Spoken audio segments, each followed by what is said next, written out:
నమస్కారం, ఈగల ఛానల్కి స్వాగతం. మన దేశానికి 1947 ఆగస్టు 15న స్వాతంత్రం వచ్చినప్పటికీ డాక్టర్ బిఆర్ అంబేద్కర్ నేతృత్వంలో రాజ్యాంగ ముసాయిదా కమిటీ రూపొందించిన సుదీర్ఘ రాజ్యాంగాన్ని 1950 జనవరి 26న అమలు చేసిన తేదీనే రిపబ్లిక్ డే అంటే గణతంత్ర దినోత్సవంగా జరుపుకుంటాం. ఈ సందర్భంగా విజయనగరం జిల్లా రెల్లివాటి ఉపకులాల సంక్షేమ సంఘం అధ్యక్షులు మరియు టీడీపీ నాయకులు సోము మురళీమోహన్ లంకాపట్నం 19వ డివిజన్లో 77వ గణతంత్ర దినోత్సవాన్ని ఘనంగా నిర్వహించారు. స్థానిక రౌతు వీధిలోనున్న అంబేద్కర్ విగ్రహానికి పూలమాల వేసి ఘనంగా నివాళులర్పించారు.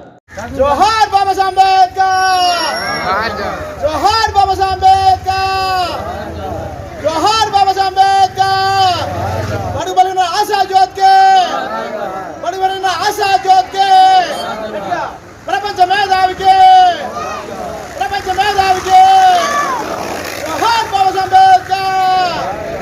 ఈ సందర్భంగా సోము మురళీమోహన్ మాట్లాడుతూ, ఈరోజు భారతదేశం మొత్తం 77వ గణతంత్ర దినోత్సవం అందరూ జరుపుకుంటున్నారు.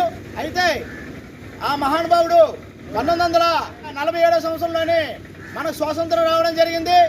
అప్పుడు మన భారత రాజ్యాంగ నిర్మాత అయిన డాక్టర్ బిఆర్ అంబేద్కర్ గారు అప్పుడు రాజ్యాంగం అనేది పూర్తి కాలేదు. తర్వాత మన జనవరి 26వ తారీఖున పూర్తిగా ఆ యొక్క రాజ్యాంగాన్ని పూర్తిగా రాసి మన భారతదేశ ప్రభుత్వానికి ఇవ్వడం జరిగింది. ఆ రాజ్యాంగం ద్వారానే భారతదేశంలో అన్ని రాష్ట్రాల్లోని, జిల్లాల్లోని, గ్రామాల్లోని, వార్డుల్లోని కలెక్టర్ ఆఫీసులు అనగా, సుప్రీంకోర్టు అనగా, జిల్లా కోర్టులు అనగా అన్ని ఆ యొక్క భారత రాజ్యాంగం ద్వారానే పెట్టడం జరిగింది. దాని ద్వారానే అడ్మినిస్ట్రేషన్ చేయడం జరిగింది.